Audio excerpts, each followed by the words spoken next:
آدم کے بیٹے شیش کے بیٹے انس کے بیٹے کینان کے بیٹے میلائیل کے بیٹے بیارت کے بیٹے ادریس کے بیٹے متوشق کے بیٹے لبک کنان کے بیٹے نوح کے بیٹے شام کے بیٹے زلات کے بیٹے شالح کے بیٹے عابر کے بیٹے دادا کے بیٹے رابع کے بیٹے سارو کے بیٹے ناخن کے بیٹے طارق کے بیٹے ابراہیم خلیل اللہ کے بیٹے اسماعیل ذبیح اللہ کے بیٹے کیدار کے بیٹے عوام کے بیٹے حمل کے بیٹے ثابت کے بیٹے سلمان کے بیٹے عیسیٰ کے بیٹے الیاسا کے بیٹے کے بیٹے حوا کے بیٹے دران کے بیٹے موت کے بیٹے ندار کے بیٹے مدر کے بیٹے الیاس کے بیٹے مدرکہ کے بیٹے خزیمہ کے بیٹے کنانہ کے بیٹے نظر کے بیٹے مالک کے بیٹے فار کے بیٹے غالب کے بیٹے لوئی کے بیٹے کعب کے بیٹے مرہ کے بیٹے کلاب کے بیٹے قصی کے بیٹے مناف کے بیٹے ہاشم کے بیٹے عبدالمطلب کے بیٹے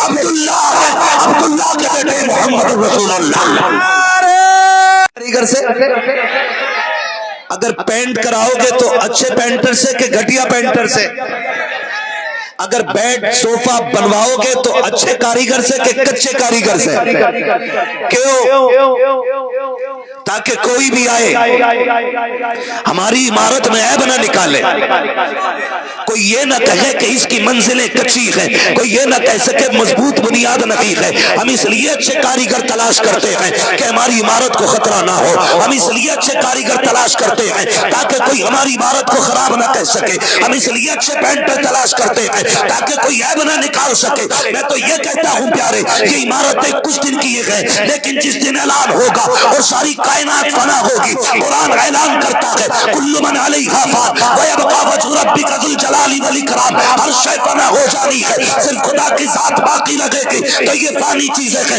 عمارت بنوائی اچھے کاریگر سے پینٹ کرایا اچھے پینٹر سے صوفے بنوائے اچھے کاریگر سے جب یہ سب کچھ اچھوں سے کراتے ہو پھر دین کچوں سے کیوں لیا جائے گا اس لیے کہ دین پر کی ہماری بنیاد ٹکی ہوئی ہے زمانے کو بتا دو جس طرح ہمیں عمارت کے لیے اچھا کاریگر چاہیے اسی طرح ہمیں ایمان کے لیے اچھا عالم چاہیے اور اچھے عالم کو دنیا امام احمد رضا فاضل بریلوی کہا کرتے تکبیر نعرہ رسالت عشق محبت عشق محبت عشق محبت عشق محبت پیغام اعلی حضرت فیضان تاج الشریعہ حضرت علامہ مفتی احمد صاحب قبلہ نعرہ تکبیر بہت اچھا ساؤنڈ ہے بھائی بس ایسی چلنے دیں میں تھوڑی دیر بات کروں گا آپ سے تو پھر جب دین سیکھیں گے تو احمد رضا سے سیکھیں گے لاوارث وہ ہیں جن کے پاس اعلیٰ حضرت نہیں ہے ہم لاوارث نہیں ہیں رب نے احمد رضا ہمیں عطا کیا ہم فخر سے کہتے ہیں ہم سنی رضوی ہیں احمد رضا ہمارا حصہ ہے احمد رضا ہمارا حصہ ہے اور جو رضا والے ہیں وہ کھل کے کہتے ہیں وہ جو نہ تھے سلامت رہیں وہ جو نہ تھے وہ جو نہ ہو وہ جو نہ ہو تو کچھ نہ ہو جان ہے وہ جہان کی جان ہے تو زور سے جان ہے تو جہان ہے شکر احمد رضا ہمیں ملے اگر کسی کو ہضم نہ ہو تو پھر سے ماں کا دودھ پی کے آئے اور بیٹھے شکر ہے ہم بریلی والے لوگ ہیں سارے ہاں اور میں ڈرتا نہیں حضرت مجھے کہیں بھی بیٹھا دو رضوی نہیں پکے وہابیوں میں بیٹھا دو اس لیے کہ اپنے پاس چوری کا مال نہیں احمد رضا کی تجوری کا مال ہے ہم تھانہ بھون میں بھی اتنی ڈٹ کے بولتے ہیں سہارنپور میں بھی کھل کے بولتے ہیں کیونکہ ہم نے بغیرت ماں کا دودھ نہیں پیا ہم نے غیرت والی ماں کا دودھ ہاں ہم نے غیرت والی ماں کا دودھ پیا بھائی شکر ہے احمد رضا ہمارا حصہ ہے وہ ڈرے جنہوں نے پڑھا نہ ہو انہیں ہم نے پڑھا ہے انہیں ہم نے پڑھا ہے جو پڑھ گئے نا جو پڑھ گئے وہ روز فجر بات کہتے ہیں ڈال دی قلب میں سیدی اعلی حضرت پہ سیدی اعلی حضرت پہ لاکھوں سلام ہم ان سے سیکھیں گے ٹوٹی لگانے والوں سے دین کیا ہے یہ بتائیں گے ہمیں جنہوں نے ٹوٹیاں الٹی جوڑی، انہیں دوبارہ خود سے فٹ ہو کے آنا چاہیے، ان کی اپنی فٹنگ خراب ہے، جھوٹ بولتے ہیں، یہ الزام لگاتے ہیں اہل سنت پہ، مکاریاں کرتے، کہتے ہیں یہ قبر پجے ہیں، میں کہتا ہوں خدا کی قسم ہم قبر پجے نہیں، ہم ہی مصطفیٰ جان رحمت والے لوگ ہیں، ہم ہی مصطفیٰ جان رحمت والے لوگ ہیں، تو ہم تو کھل کے کہتے۔ آج نہ آپ نے تحفظ قبرستان کے حوالے سے محفل سجائی، ایصال ثواب کے لیے ان اسلاف کے لیے جو گزر گئے، جو چلے گئے، ان کے لیے آپ نے محفل رکھی ہے، اللہ ان کی قبروں پہ رحمت نازل فرمائے۔ ہم دونوں طرح بات کریں گے، اور میں حضرت کہہ رہا ہوں ہم تو کھل کے کہتے ہیں کسی بھی مسلک کا بندہ آ کے بیٹھے ہم بھگائیں گے نہیں، ہم بھگائیں گے نہیں، ہم کہتے ہیں ذرا بیٹھ کے سن، لوگ کہتے ہیں یہ بریلی والے گالیاں ہی دیتے ہیں، ہم اللہ کی عزت کی قسم کھا کے کہتے ہیں ہمارے ماں باپ نے بچپن سے بتایا بیٹے گالی بری چیز ہوتی، ہم گالی نہیں دیتے، یہ الگ بات ہے کہ تمہاری باتیں تمہیں کچھ گالیاں لگتی ہیں، ہم تو سچی بات کہتے ہیں تمہیں گالی لگ جاتی، ہم گالی والے لوگ نہیں، ہم تو کہتے ہیں آ کے بیٹھو، اور بریلی والوں کی محفل میں بیٹھ کے دیکھو محفل کیسے کرتے، ہمارا ایمان کہتا محفل ختم ہوتے ہوتے کہنا پڑے گا میں مجرم ہوں آقا مجھے ساتھ لے لو، کہ رستے میں ہیں جا بجا تھانے والے، جا بجا تھانے والے، عقیدہ ہمارا سنبھالا ہے امام احمد رضا نے۔ میں تو حیرت کرتا ہوں اور مبارکباد دیتا ہوں، جب چھٹی اجمیر والے کی ہوتی ہے نا تو بھیڑ بریلی میں لگ جایا کرتی ہے، 7 سال بریلی شریف میں گزارے، گھاس نہیں کھودی ہے، جوتے اٹھائے ہیں آقاؤں کے جوتے، ہاں ان کے جوتے اٹھائے ہیں جن کی نظر اٹھ جاتی ہے تو اللہ تقدیر بنا دیتا ہے۔ ہم کب کہتے ہیں ہمارا کچھ ہے، سارا ہی اعلیٰ حضرت کی عطا ہے، بھیڑ لگتی ہے بریلی شریف میں، اور لوگ یہ کہتے ہیں جی اعلیٰ حضرت اعلیٰ حضرت، مجھے تو حیرت ہوئی ڈاکٹر ذاکر نہیں طاہر الپادری، ڈر نہیں ہے بھائی، مسئلہ کوئی نہیں ہے، ہمیں پائے مورا لنگ نیست ملک خدا تنگ نیست، ہم لنگڑے نہیں ہیں، اللہ کی دنیا چھوٹی نہیں ہے، یہاں نہیں کہیں اور جا کے دین بتا لیں گے، لیکن کھل کے کہہ کے جائیں گے میں آئینہ ہوں دکھاؤں گا داغ چہرے کے، جسے خراب لگے سامنے سے ہٹ جائے۔ کئی لوگ چپ کے کہتے نہیں نہیں طاہر صاحب بھی اچھے، طاہر صاحب بھی اچھے، اس دن طاہر صاحب کو دیکھا، ارباب منبر کی صرف دعا چاہیے، باقی آپ کا بیٹھنا ہی میرے لیے بڑی شرف کی بات ہے، ٹھیک ہے نا۔ وہ کہہ رہا تھا جی 1400 سال میں کبھی حضور کے دین کو کسی شخصیت سے منسوب نہیں کیا گیا، امام احمد رضا کے ساتھ جوڑ کر کے دین کو نقصان پہنچایا گیا ہے۔ میں کہتا ہوں سن، ہر دور میں دین شخصیتوں ہی سے پہچانا گیا ہے، منکرین زکوٰۃ کے لیے ابو بکر صدیق وبال جان بن گئے۔ ایک بات اگر بتاؤں بڑا وقت لگے گا، یہ جو ضرورت پیش آئی نا مسلک اعلیٰ حضرت کی، اس کی سب سے بڑی وجہ یہ تھی کہ یہاں جو دشمن تھا نا وہ ہمارے لباس میں تھا، ہمارے چہرے میں تھا، ہمارے جیسا تھا، کلمہ بھی ایک، نمازیں بھی اتنی، حج بھی وہی فرض، وہی دین، وہی مسجد، وہی قبلہ، وہی قرآن لے کے آیا۔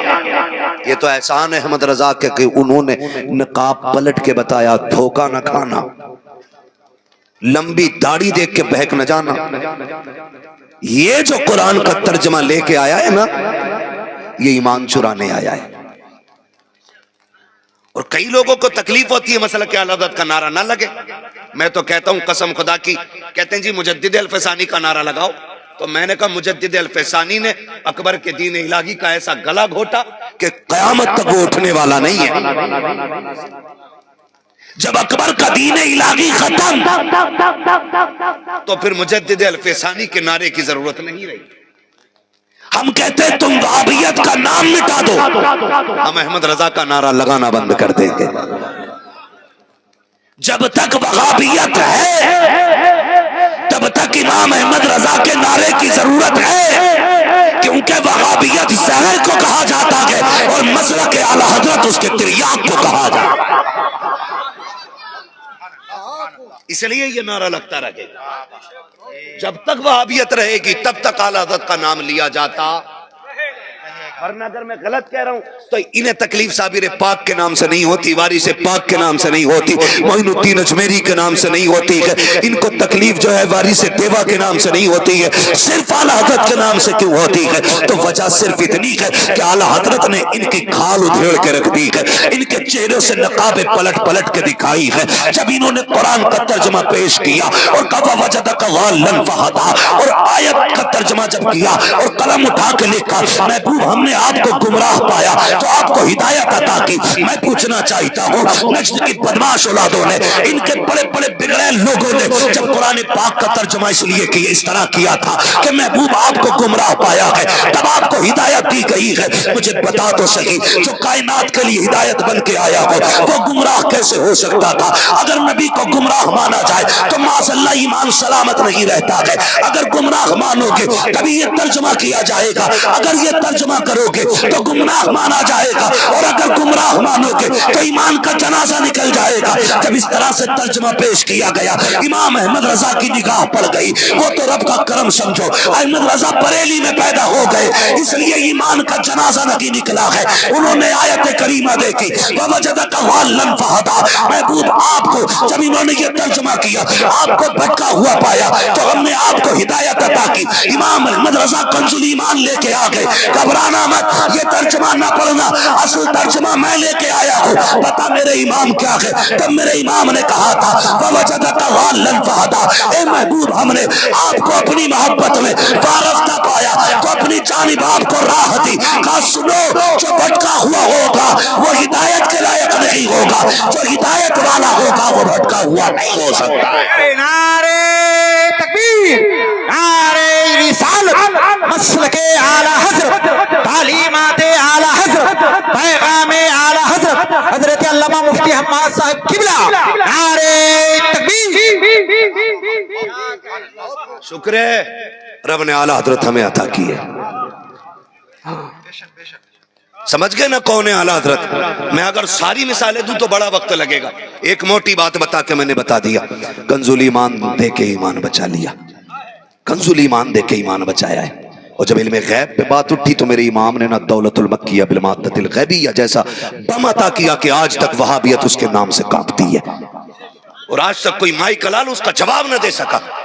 یہ جو بکواس کرتے ہیں نا ٹی ویوں پہ بیٹھ کر کے، ماں کا دودھ پی آ گئے امام احمد رضا جیسی خدمت لا کے دکھا دو، لا کے دکھا دو، قسم خدا کی کہتا ہوں برسوں بیت جائیں گے فتاوی رضویہ کا جواب لا کے کوئی نہیں دے سکتا، نہیں لا کے دے سکتا ہے نا؟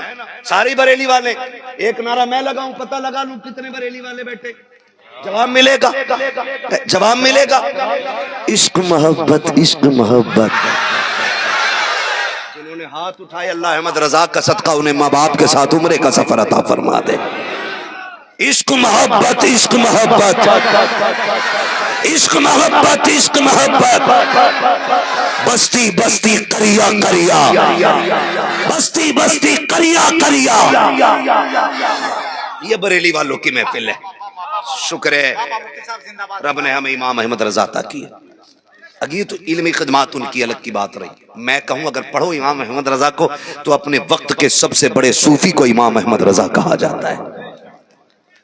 یہ پروپیگنڈا کیا جاتا ہے نا، انہوں نے کافر بنایا، انہوں نے کافر بنایا، انہوں نے کافر بنایا، ہاں کافر بنایا۔ اگر انہوں نے کافر بنایا ہوتا نا تو میرا بھائی تنویر نام کے ساتھ رضوی نہ لگاتا، رضوی نہیں لگاتے یہ لوگ، رضوی لگا کے بتاتے ہیں انہوں نے کافر نہیں سنیوں کو حضور کا عاشق بنایا۔ میں تو کھل کے کہتا ہوں اپنے وقت کے سب سے بڑے صوفی کو امام احمد رضا کہا جاتا ہے۔ پڑھنے کی ضرورت ہے، مرزا بھی پڑھ لے اور جتنی اس کی مرزائیں ہیں وہ بھی پڑھ لیں۔ یہ جو برساتی مینڈک آ گئے نا اب نکل کے، ہاں میں مسلمان کتابی، کتابی نہیں فسادی، جو دین 1400 سال سے چلا رہا اس میں تحریف کر رہے ہیں لوگ. ہاں میں تو مجھے حیرت ہوئی, ایک دن کہہ رہا تھا کہ یہ ویسے کرنی کے حوالے سے جو باتیں ہوتی ہیں کہ یہ مجھے میری سمجھ میں نہیں آتی, یہ ساری غلط ہے. میں نے کہا جانور تیری سمجھ میں آئیں گی بھی نہیں, عشق کی باتیں عاشقوں کی سمجھ میں آتی ہیں, جاہلوں کی سمجھ میں نہیں آیا کرتی ہیں.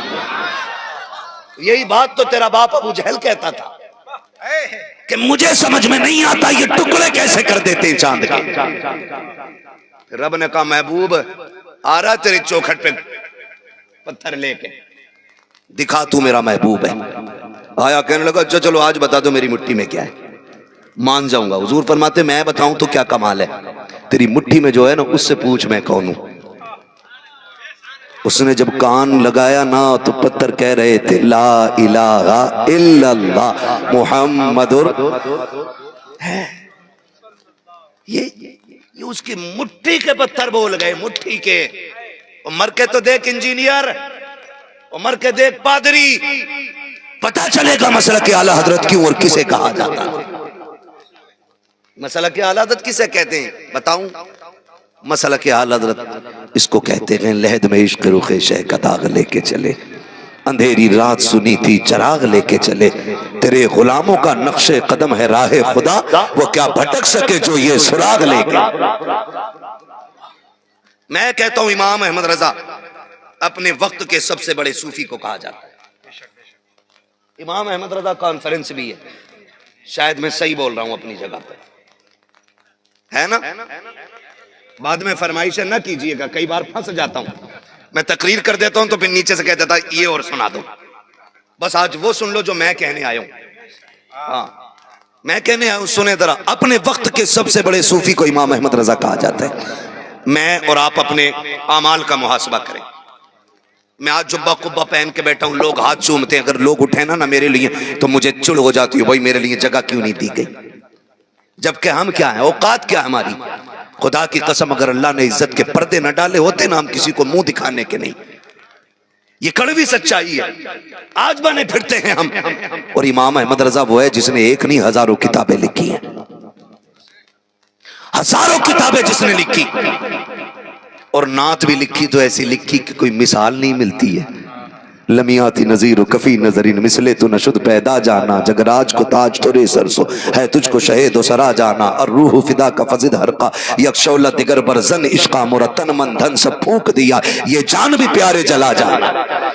نعت بھی لکھی تو ایسی لکھی, ایک نعت 4 زبانوں میں میرا امام لکھ رہا ہے, ایک نعت 4 زبانوں میں میرا امام لکھ رہا ہے, اور خدا کی قسم جواب نہیں. لیکن آج ہم دیکھیں, آپ سے بھی گزارش ہے خدا را ہاتھ جوڑ کے اپنا محاسبہ خود کریں, کسی کے ٹھیکے پہ گمراہ نہ ہو. آپ سے اگر کوئی یہ کہہ دیتا چل آجا جنت میں دلوا دوں گا, دھوکے میں نہ آئیے. شیشے کے آگے کھڑے ہو اور کبھی خود سے پوچھ, بتا تو وہی ہے جسے حضور نے سجایا تھا؟ تو وہی ہے, وہی انسان ہے جس کے پیدا کر کے رب نے فرمایا لقد خلقنا الانسان فی احسن تقویم. کیا تو وہی ہے جس کو مسجد ملائکہ کا قرار دیا گیا؟ پوچھ کبھی اپنے آپ سے, پھر اس کے بعد فیصلہ کر. معاف کیجئے ہم نہ اتنے بڑے ٹھیکیدار ہیں جنت کے, جو ہوگا دیکھا جائے گا. جنت ہمارے باپ کی ہو بھائی, اتنے بڑے دعوے نہ کر. ہمیں یہ سکھایا گیا, ہم ہی نے ممبر سے کھڑے ہو کے آپ کو گمراہ کرنے میں کسر نہیں رکھی ہے. ہم نے ممبر پہ کھڑے ہو کے صاف صاف یہ باتیں کہی. ہم نے کہا مجھے دیکھ کر جہنم کو بھی آ گیا پسینہ. جہنم کوئی بھٹی تو نہیں تھی جو تیرے میرے پسینے سے بجھ جائے گی. جہنم کوئی گھر کا چولہا تو نہیں تھا جو تیرے میرے ہوا کے جھونکے سے بجھ جائے گی. اور تجھے پتا ہے جہنم کس چیز کا نام ہے؟ فرمایا گیا جب قیامت کے دن لائی جائے گی, اس کو فرشتے ناکام میں ڈال کر کے کھینچ رہے ہوں گے. یہ اہل محشر کی طرف پڑے گی, دوڑے گی, چیخے مارے گی, اہل محشر کانپ جائیں گے. تو نے کھیل سمجھ رکھا ہے پوچھ رات کو, تجھے کیا پتا کہ جہنم کیا ہے؟ تو نے دیکھی دیکھی نہیں ہے، اس لیے کہتا مجھے دیکھ کر جہنم کو بھی آ گیا پسینہ۔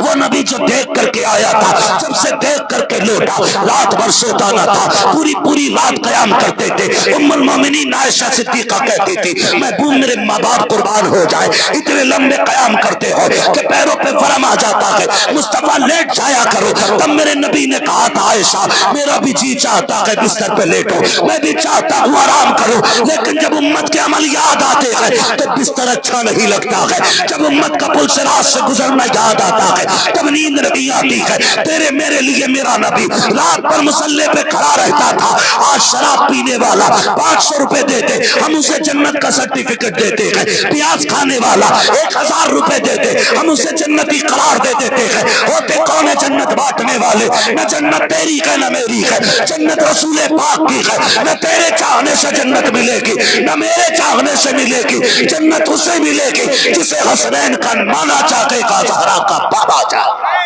نعرے تکبیر، نعرے رسالت، مسلک اعلی حضرت، تعلیمات اعلی حضرت امام احمد رضا کانفرنس حضرت علامہ مفتی حماد صاحب قبلہ، نعرے تکبیر، نعرے رسالت۔ ہم جری ہو گئے میرے بھائی، جری ہو گئے۔ کتنوں نے اتنا تکیہ کر کے بیٹھے کہ 40واں ہوگا بخش دیے جائیں گے، 30 ہوگا بخش دیے جائیں گے۔ نہیں میرے یار، اللہ قادر مطلق ہے، وہ ایسا کریم بھی ہے کہ بنا سبب کے بخش دے۔ علامہ حسن نے کہا تھا بے سبب بخش دے نہ پوچھ عمل، نام رحمان ہے تیرا یا رب ہے، وہ چاہے تو بخش دے، لیکن اسی کا نظام ہے، اسی کا قانون ہے، کسی کا حق کھا کے نہ آنا، ورنہ جب تک ایک آنسو کا مظلوم کے آنسو کا تجھ سے بدلہ نہیں لے لوں گا نا، اس وقت تک تجھے راحت نہیں لینے دوں گا۔ یہ اسی کا قانون ہے، یہ میرا قانون نہیں۔ میں نے کہا اللہ قادر مطلق ہے، جسے چاہے بخش دے۔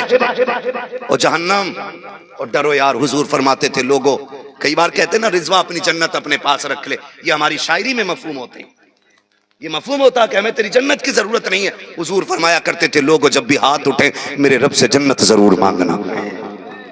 آج ہم اتنے جری، ہمیں جنت کی ضرورت نہیں۔ اور جب حضور کی بارگاہ میں آیت کریمہ نازل ہوئی محبوب تیرے ایک ایک امتی کو پلسرات سے گزاروں گا، تو حضور کو جہنم کا منظر یاد آیا۔ اور سنو میرے بھائی، وہ جو گناہوں سے پاک پیدا ہوا، جو رب کا لاڈلا محبوب بن کے آیا، اسے کیا ضرورت تھی آنسو بہانے کی؟ وہ تو رب کا اتنا پیارا پیغمبر ہے۔ جانتے ہو ایک دن ام المومنین عائشہ صدیقہ فرماتی ہیں میرے گھر کے اندر فاقے کے 7 دن گزر چکے ہیں، سرکار تشریف لائے ہیں، کہتی ہیں آقا دروازے پہ آئے، میں نے چادر اوڑھ لی، مجھے پتا تھا کئی دن ہو گئی گھر میں کچھ بھی نہیں ہے۔ سن میرے عزیز، آج دولت اللہ نے دی ہے تو بڑی بغیرتی کے ساتھ دولت میں آگ لگا دی جاتی ہے۔ ہوگا کوئی پردھان کا بیٹا، مکھیا کا بیٹا، کہتا ہے مولانا، یہ کہتے ہیں علماء کہ ڈی جے نہیں بجانا ہے، کہتا جی شادی ایک بار ہوتی ہے۔ نوجوان ہاتھ جوڑ کے کہتا ہوں اگر شادی ایک بار ہو رہی ہے تو سن زندگی بھی ایک بار ملنی ہے، اس میں اللہ کو راضی کر لو یا ناراض کر لو، یہ تمہیں دونوں اختیارات دیے گئے ہیں۔ اگر غلطی ہو جائے تو یہ مت کہنا تقدیر میں لکھا ایسا ہی تھا، اس لیے میں ادھر تراخی کے دہانے پر چلا گیا۔ اللہ قیامت میں پوچھے گا کیا میں نے تیری ہدایت کے لیے انبیاء نہیں بھیجے تھے؟ کیا تجھ تک میری کتاب کا اعلان نہیں آیا تھا؟ اگر نبیوں نے پردہ کیا تھا کیا تجھ کو علماء نے آ کر کے نہیں بتایا تھا؟ میرے عزیز یہ قصور نہیں بنے گا، یہ عذر نہیں مانا جائے گا میں جانتا نہیں تھا۔ ڈبل پٹائی ہوگی اگر یہ کہہ دیا مجھے پتا نہیں تھا، وہ تو کہہ دے گا میں نے علماء پیدا کیے تیری ہدایت کے لیے، میں نے ائمہ مسجدوں میں رکھے تاکہ تجھے بتاتے رہے۔ یہ عذر نہیں بن سکتا کہ میرے عزیز آج گناہوں کی کثرت اس لیے ہو رہی ہے کہ دولت کی کثرت ہوتی چلی جا رہی ہے، کثرت دولت کی بنیاد پر گناہ کثرت سے کرتے چلے جا رہے ہیں۔ پردھان کا بیٹا ہوتا ہے، ڈی جے بجا لیتا ہے، میں آپ سے کہنے نہیں آیا کہ آپ کو کرنا کیا ہے، کرنا کیا نہیں ہے، میں صرف بتانے کے لیے آیا ہوں۔ مجھے بتاؤ تو صحیح، نکاح حضور کی سنت ہے، نکاح کے ذریعے لوگوں میں خوشیاں تقسیم کرنا یہ مصطفیٰ کی سنت ہے، ڈی جے بجانا یہ شیطان کو راضی کرنا ہے، حرام طریقوں سے دولت خرچ کرنا یہ شیطان کو راضی کرنا ہے۔ پھر اگر ایسی حالت میں نکاح ہو جاتا ہے پھر قوم تڑپ کے کہتی ہے مولوی تعویذ دے دے جب سے بہو آئی ہے، گھر میں مصیبتیں آ گئی ہے، محبوب نے تو یہ فرمایا تھا اگر گھر کے اندر بہو آئے اس کے پیر دھل کر کے گھر کے چار کونوں میں چھڑک دو اللہ گھر میں برکتیں عطا کرے گا. بتایا تو یہ گیا کہ نکاح برکت کا سبب ہوتا ہے, لیکن ہوا کیا ہے کہ جب سے نکاح ہوا ہے گھر کا سکون چلا گیا ہے, گھر کا قرار چلا گیا ہے. دوڑتے پھرتے کو کوئی کہتا چار جنوں کا سایہ ہے, کوئی کہتا بھوتوں نے قبضہ کر لیا ہے. غلط ہے ساری باتیں. خدا کی قسم دل کے پپولے جل اٹھے, سینے کے داغ سے اس گھر کو آگ لگ گئی, گھر کے چراغ سے. یہ تعویذ کی وجہ سے نہیں, یہ بھوتوں کی وجہ سے نہیں, بلکہ اپنی بدعمالیوں کی بنیاد پہ مصیبت آ رہی ہے. آپ کہیں گے کیسے؟ سنو تو صحیح. جب تم شادی بیاہ کرتے ہو لوگوں کو دعوت دینے کے لیے ایک لسٹ بنائی جاتی ہے, اس میں خالہ تاؤ چچا سبھی کے نام ہوتے ہیں, دوست و احباب کے نام ہوتے ہیں, پھر وہ کارڈ پہ نام لکھ کے جاتے ہیں, پھر وہ کارڈ دیا جاتا ہے اور کارڈ دے کر کے دعوت دی جاتی ہے. آپ کو آنا ضرور ہے. مجھے بتا تو صحیح, جا کے اپنے گھر کی کاپی چیک کر, جاؤ سارے چیک کرنا. ہر گھر میں ایک نہ ایک شادی ہو چکی ہوگی, سب سے اوپر شاید خالو کا نام ملے گا, نانا کا نام ملے گا. کہ کسی کی کاپی ایسی ہے جس میں سب سے اوپر مصطفیٰ کا نام لکھا ہو, مہمانوں کے لسٹ میں سب سے اوپر آقا کا نام ہو. آپ کہو کہ مولوی کیسی بات کر رہا ہے, سرکار کا نام کیوں لکھے, وہ آئیں گے کیسے؟ تو میں نے سن پیارے, جب تو نے بیٹے کی شادی کی خالو کو بھی منایا, چچا کو بھی منایا, ہاتھ جوڑے پیر پکڑے, کاش تو نے حضور کو بھی بلایا ہوتا. آپ کہیں گے کیسے؟ تو سنو, حضور کو بلانے کا طریقہ یہ تھا, آسان طریقہ ہے. جب بیٹے کی شادی میں تاؤ چچا کو بلانا ہوتا ہے, جوتیاں گھنچ کے دروازے پہ جاتے ہو اور کہتے ہو آنا ضرور ہے, تیرے بغیر محفل سنی لگے گی. اور جب حضور کو بلانا ہو اعلان کر دو میرا بیٹا دولہا بنے گا, باتیں حضور کی جائے گی, محفل آقا کی سجے گی. اور رات کو مصلی بچھا کہنا یا رسول اللہ, سب کو دعوت دی گئی ہے, آپ کو اسپیشلی دعوت ہے, جب آپ کی محفل ہو تشریف لے آنا. خدا کی قسم واللہ کو سن لیں گے, فریاد کو پہنچیں گے, اتنا بھی تو ہو کوئی جو آ کرے. نعرے تکبیر, نعرے رسالت, عظمت مصطفیٰ, آمد مصطفیٰ, حضرت علامہ مفتی حماد صاحب قبلہ. نعرے تکبیر, سرزمین گھنگڑ. بجائے اس کے کہ حضور کو بلایا جاتا, ہم نے گانے بجا کے حضور کو ناراض کر دیا. تم نے ہاتھ جوڑ کے خالو کو منایا, چچا کو منایا, لیکن جس کی آنا کی شرکت زیادہ ضروری تھی اسی کو ناراض کر بیٹھے. او بھائی محفل سجا حضور کے نام کی, بیٹا تیرا دولہا بنا ہو, چل سہرا اس کے سر پہ ہو, باتیں حضور کی ہوں. قسم خدا کی صرف حضور نہیں آئیں گے, خدا کی رحمتوں کے فرشتے بھی تیرے آنگن میں اتر آئیں.